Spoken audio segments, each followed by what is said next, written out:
Savannah Fire is really responsible for hazmat for the entire county.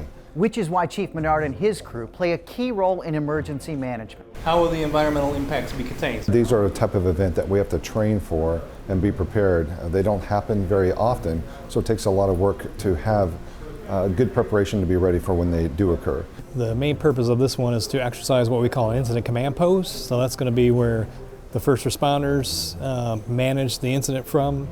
So you're going to have fire, police, traffic control or mobility services. So the idea being they're addressing the problem at the source, if you will. The source for this tabletop exercise is a vehicle accident on North Lathrop Avenue, where a truck has hit a tanker and a white cloud of smoke has formed above. It is determined 100 gallons of a type of ammonia has spilled, with the potential for much more.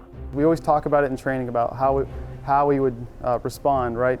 But then when it comes to actually fulfilling the task, then we're met with another problem.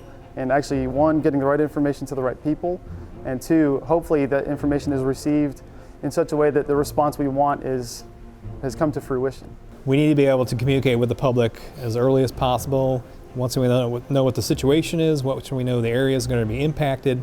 So in that toolbox, we need to have multiple channels, multiple ways of reaching people. So again, whether that's social media, community notification system, even if at this point it may be driving down the street with a bullhorn and sirens going, letting people know they need to shelter in place or evacuate. With the situation we got here, where the plume and everything else, It's important that we bring all of the players together, all the people that would be involved, all the stakeholders, that police, fire, SEMA, the Coast Guard, the ports, and to see the group work together like they are, it's encouraging. It's wonderful to see them all come together and be able to work through and solve the problems collectively as a group.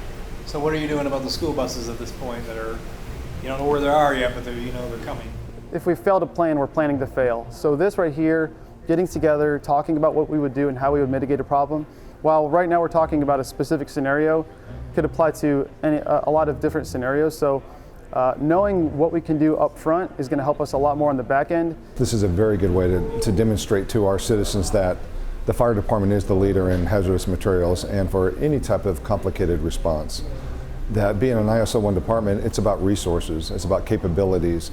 And with a city like ours that is so diverse with the history, the historic part of the town, the waterways, the port, everything around us, it's a very unique challenge that we have. So ISO 1 really does demonstrate to the public that we are prepared for the big incidents and that we are capable of handling them. Handling them in a well-planned, well-organized manner. Savannah Fire, police, and emergency management, always training, always working together to keep you safe, especially in a major emergency situation. For SGTV's City Span, I'm Ken Slatz.